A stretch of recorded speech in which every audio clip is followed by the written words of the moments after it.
नमस्कार, मी assistant professor Krishna बालने. Vision MPSC UPSC SET NET या यूट्यूब चॅनलमध्ये आपणा सर्वांचं स्वागत आहे. तर विद्यार्थी मित्रांनो, या व्हिडिओमध्ये आपण जी MPSC एक्झाम पॅटर्न आहे तर त्या MPSCच्या एक्झाम पॅटर्नबद्दल आपण सविस्तर चर्चा करणार आहोत की परीक्षा कोण देऊ शकतं, परीक्षेचं स्वरूप काय आहे. तर या सर्वाबद्दल आपण या व्हिडिओमध्ये चर्चा करणार आहोत. तर हे बघा, MPSC परीक्षेच्या सुरुवातीला आपण पॅटर्न पाहू. सुरुवातीला MPSCची प्रिलिम्स होते. प्रिलिम्स तुम्ही क्वालिफाय झाल्यानंतर तुमची मेन्स होते आणि मेन्स तुम्ही क्वालिफाय झाल्यानंतर मेन्स पास झाल्यानंतर तुमचा इंटरव्ह्यू होतो. तर हे बघा, हा प्रिलिम्सचा पहिला टप्पा, मेन्सचा दुसरा टप्पा आणि इंटरव्ह्यूचा तिसरा टप्पा. तर त्यामधले जे प्रिलिम्स आहे तर त्या प्रिलिम्सचे तुमचे दोन पेपर होतात. पेपर 1 GSचा आणि पेपर 2 CSATचा. GSचा पेपर सकाळून होत असतो आणि CSATचा पेपर दुपारून होत असतो. तर हा जो GSचा पेपर आहे यामध्ये 100 क्वेश्चन, प्रत्येक प्रश्नाला 2 मार्क, असं एकंदरीत 200 मार्काचा तुमचा GSचा पेपर असतो. आणि जो तुमचा CSATचा पेपर आहे तो त्यामध्ये 80 क्वेश्चन असतात आणि तुम्हाला केवळ 33% मार्क यामध्ये मिळवायचे असतात. यामध्ये जर तुम्ही 66 प्लस म्हणजे 67 मार्क किंवा त्याच्यापेक्षा जर मार्क तुम्ही या CSATच्या पेपरमध्ये आणले तरच तुमचा हा GS1 जो पेपर आहे तर तो चेक होत असतो. कारण हा पेपर क्वालिफाईंग आहे. हा पेपर तुम्ही पास केला तरच तुमचा हा पेपर चेक होतो आणि ह्या पेपरवरून तुमची कट ऑफ ठरत असते. ॲन ॲव्हरेज जो तुमचा MPSC प्रिलिम्सचा कट ऑफ आहे तो 104 ते 114, मॅक्झिमम 104 ते 114 याच्या दरम्यान तुमचा कट ऑफ असतो. आणि हे तुमचा प्रिलिम्सबद्दल झालं. तुमची प्रिलिम्स तुम्ही क्वालिफाय झाल्यानंतर तुमची मेन्स होते. तुमच्या मेन्समध्ये एकंदरीत 9 पेपर होतात. 9 पेपर कोणकोणते हे बघा. पहिला GS, पहिले 2 क्वालिफाईंगचे पेपर होतात. Qualifying paper 1, qualify paper 2. त्यानंतर तुमचे 4 GSचे पेपर होतात. GS1, GS2, GS3 आणि GS4 असे तुमचे 4 GSचे पेपर, 2 क्वालिफाईंगचे पेपर, त्यानंतर एक एसेचा पेपर एसे आणि तुमचे 2 ऑप्शनलचे पेपर OP1, OP2. अशी एकंदरीत तुमची मेन्स परीक्षेची रचना आहे ज्यामध्ये 9 पेपर होतात. 9 पेपरमधले 1750 मार्काची तुमच्या मार्काचा विचार केला जातो. 2 पेपर हे तुमचे क्वालिफाईंग पेपर आहेत. त्यामध्ये तुम्ही प्रिलिम्स परीक्षेसाठी सारखं CSAT जर पास झाला तरच तुमचा पेपर 1 चेक होतो आणि त्या पेपर 1 वरून तुमचा कट ऑफ लागत असतो. तसंच मेन्समध्ये पण हे 2 पेपर असतात, मराठी आणि इंग्लिशचे. ह्याच्यामध्ये तुम्ही क्वालिफाय केलात तरच तुमचे बाकीचे पेपर चेक केले जातात. एकंदरीत तुमची 1750 मार्काची मेन्स परीक्षा होते आणि त्या 1750 मार्कावरूनच तुमचा कट ऑफ लागत असतो. तुमची मेन्स तुम्ही पूर्ण केल्यानंतर तुमचा इंटरव्ह्यू जो आहे तो 275 मार्काचा इंटरव्ह्यू आहे. तुमच्या 275 मार्काचा इंटरव्ह्यू प्लस तुमच्या 1750 मेन्स परीक्षेमधले घेतले मार्क यावरून तुमची फायनल कट ऑफ लागत असते आणि यावरून तुमची मेरिट लागत असते. तर हे बघा, हे जे GS1 आहे ते 250 मार्काचा पेपर आहे, 3 तासाचा. GS2 250, GS3 250, GS4 250. एसे 2 एसे लिहायचे असतात, 125 मार्काचे म्हणजे 250 मार्क. आणि जो तुमचा ऑप्शनल सब्जेक्ट आहे, कुठलाही तुम्ही एक ऑप्शनल सब्जेक्ट आत्तापासूनच तयारीला लागा जेणेकरून तुमची प्रिलिम्स झाल्यानंतर तुम्हाला ऑप्शनल जास्त लोड घेण्याची गरज नाही. तर तुमचे जर ऑप्शनल, आता समजा एखाद्याने जिओग्राफी हा ऑप्शनल निवडला असेल तर त्या जिओग्राफी ऑप्शनलवर त्याचे 2 पेपर होतात 250 आणि 250 मार्काचे. तर असे तुमचे 1750 मार्काची मेन्स होते आणि त्या मेन्सच्या मार्कावरून नंतर तुमचं तुम्ही कट ऑफ लागतो आणि नंतर तुमचं क्वालिफाय तुम्ही इंटरव्ह्यूसाठी होता. इंटरव्ह्यूमध्ये 275 मार्काचा इंटरव्ह्यू होतो आणि या इंटरव्ह्यूचे मार्क आणि या तुमच्या मेन्सचे मार्क एकत्रित करून फायनल मेरिट लिस्ट लागत असते. तर हे बघा, आता जे मेन्स तर नंतर आहे, मेन्सचा आपण पुन्हा विचार करू. पण जो प्रिलिम्स एक्झाम आहे तर प्रिलिम्समध्ये कुठले कोणकोणत्या टॉपिकवर किती क्वेश्चन असतात, कोणकोणते विषय असतात ते आपण आता पाहू.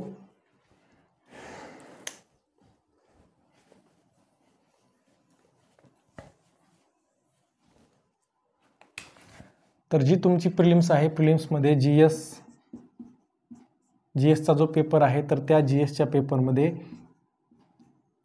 इतिहास हा 15 क्वेश्चन, भूगोल याचे 15 क्वेश्चन, राज्यघटना याचे 15 क्वेश्चन, अर्थशास्त्र याचे 15 प्रश्न, पर्यावरण याचे 5 ते 7 प्रश्न, विज्ञान याचे 20 प्रश्न आणि चालू घडामोडी याचे 15 प्रश्न, असे एकंदरीत 100 प्रश्नाची तुमचा GSचा पेपर होतो. आणि या 100 प्रश्नामध्ये तुम्हाला 1/4 अशी निगेटिव्ह सिस्टम आहे.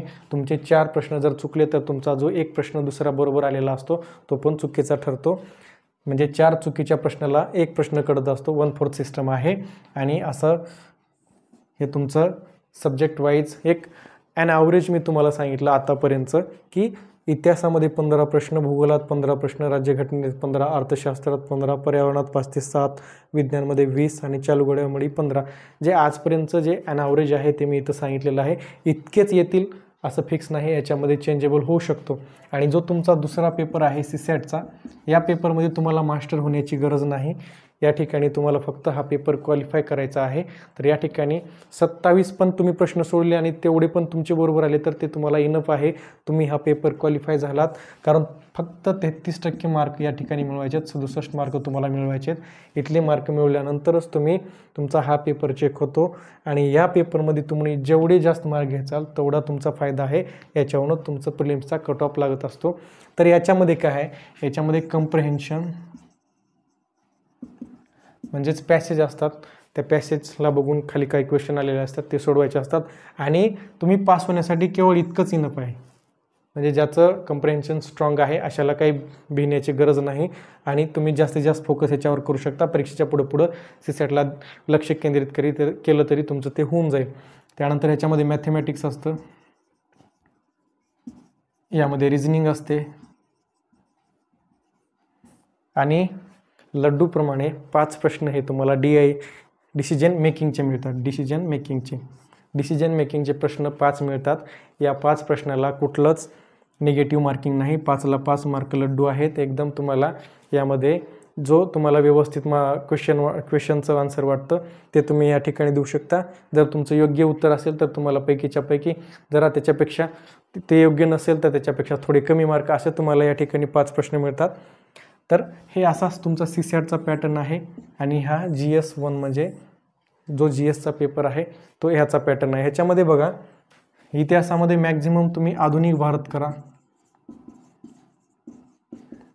मॅक्झिमम फोकस तुमचा इंडियन नॅशनल मुवमेंट जे आहे तर त्या इंडियन नॅशनल मुवमेंटवर करा. कारण तिथून खूप क्वेश्चन येतात. जो प्राचीन भारत आहे आणि मध्ययुगीन भारत आहेत. प्राचीन भारतावर कधीमधी क्वेश्चन येतात पण मध्ययुगीन भारतावर जास्त प्रश्न पूर्वपरीक्षेला येत नाहीत. त्यानंतर भूगोल जे आहे तर त्या भूगोलमध्ये आता तुम्ही महाराष्ट्राच्या भूगोलावर आता अगोदर पूर्वी जास्त प्रश्न यायचे पण आता महाराष्ट्राच्या भूगोलावर जास्त प्रश्न येणार नाहीत. इथून पुढं तुमचा पॅटर्न UPSC प्रमाणे झाला असल्यामुळं तुम्हाला भूगोलामध्ये भारताचा भूगोल, महाराष्ट्राचा भूगोल आणि जगाचा भूगोल हे तीनही भारत, जग आणि महाराष्ट्र ह्या तिघाचाही तुम्हाला अभ्यास करावा लागेल. याच्यामधून सरळ प्रश्न इथे येतात. पर्यावरणामध्ये तुम्हाला काही स्पेशलाइज असण्याची गरज नाही.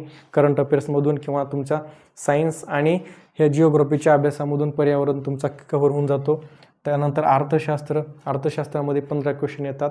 याच्यामध्ये बजेट किंवा गव्हर्नमेंटच्या जे काही नवीन पॉलिसी येत आहेत, उदाहरणार्थ लाडकी बहीण योजना वगैरे किंवा अशा ज्या योजना आहेत किंवा बजेट आहे आणि अर्थशास्त्रामधलं बँकिंग स्ट्रक्चर किंवा जे काही आर्थिक नियोजन वगैरे आहे तर त्या आर्थिक नियोजन, सामाजिक विकास अशा ह्या किंवा योजना येणाऱ्या गव्हर्नमेंटकडून जाहीर होणाऱ्या नवनवीन योजना याच्यावर क्वेश्चन इथं तुम्हाला येत असतात. तर तेही तुम्ही इथून करा. त्यानंतर पर्यावरण तुमचं होऊन जातं. सायन्सला ज्याचा सायन्स स्ट्रॉंग आहे अशांनी सायन्सकडे लक्ष द्या. ज्याचं सायन्स स्ट्रॉंग नाही त्यांनी ह्या बाकीच्या विषयावर लक्ष द्या. तर हे बघा, हे तुमचं प्रिलिम्स परीक्षेचं मी तुम्हाला सांगत आहे. आणि तुमच्याकडं आता हे का तुमची जी 2025ची एक्झाम आहे तर ती 28 सप्टेंबरला आहे. कधी आहे? 2025ची तुमची MPSCची एक्झाम 28 सप्टेंबरला आहे. तुमच्या हातामध्ये एकंदरीत 6 महिने आहेत. किती? पूर्ण एप्रिलचा महिना, पूर्ण मेचा महिना, पूर्ण जूनचा महिना, पूर्ण जुलै, पूर्ण ऑगस्ट आणि ऑलमोस्ट पूर्ण सप्टेंबर पण म्हणायला हरकत नाही, कारण सप्टेंबरच्या एंडिंगला तुमचा 28 तारखेला पेपर आहे. असे एकंदरीत तुमच्याकडे 6 महिने आहेत. 6 महिने आहेत आणि विषय पण तुम्हाला किती आहे, तो 6च विषय आहेत. कोणकोणते? इतिहास, भूगोल, राज्यघटना, अर्थशास्त्र. किती झाले? 1 2 3 4.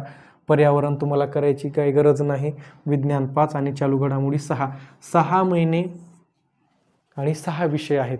यामध्ये तुम्ही जर योग्य प्लॅन केला तर 100% तुमची प्रिलिम्स क्वालिफाय होऊ शकता. त्यामध्ये तुम्हाला आय थिंक दररोजचं जर नियोजन आहे, दररोजचं एक संभावित नियोजन काय असलं पाहिजेत हे बघा. सकाळी की बाबा सकाळी आम्ही 8ला चालू करतो, 8 ते 10:30 एक शिफ्ट बनवा सकाळची. 8 ते 10:30ची एक शिफ्ट बनवा.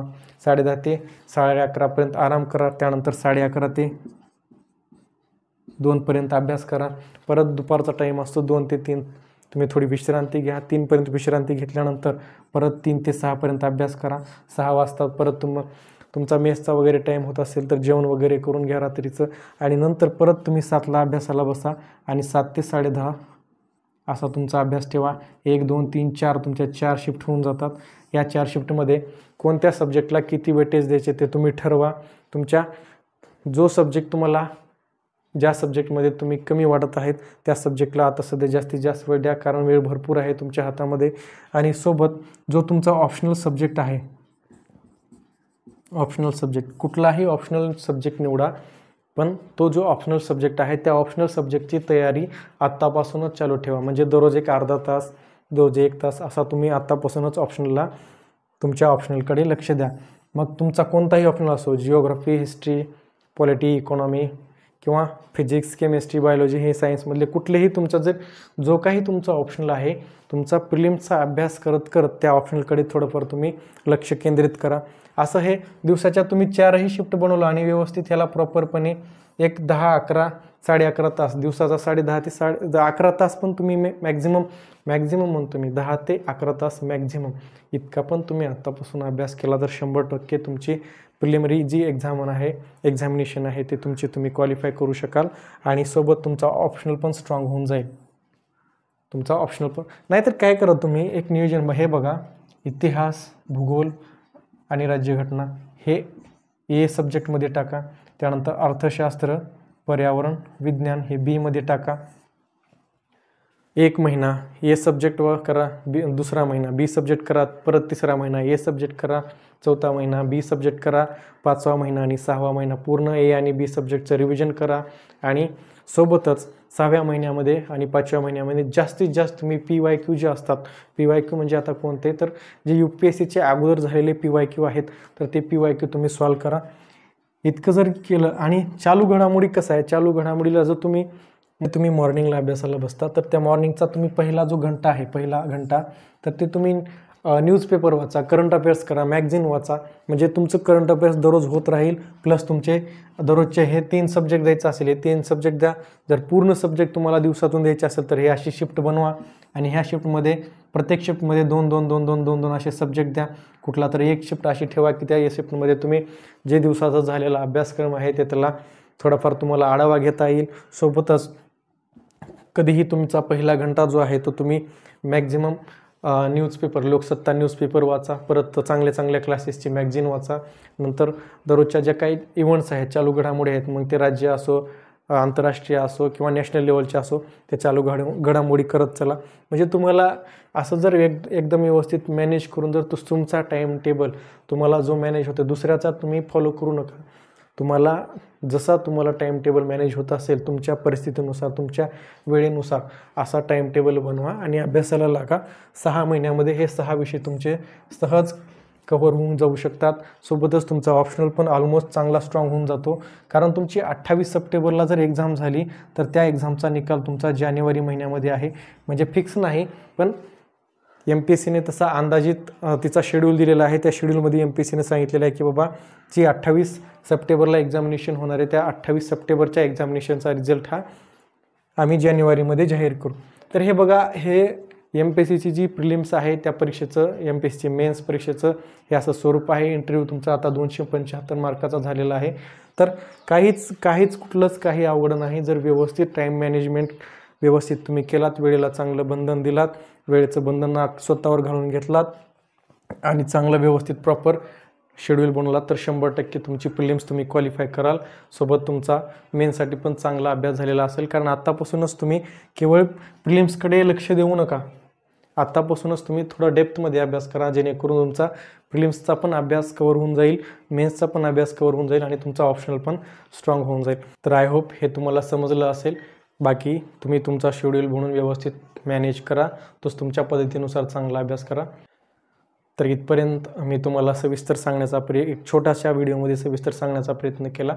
तर कोणाला काही समजलं नसेल तर तुम्ही मला व्हॉट्सअप करू शकता. थँक्यू.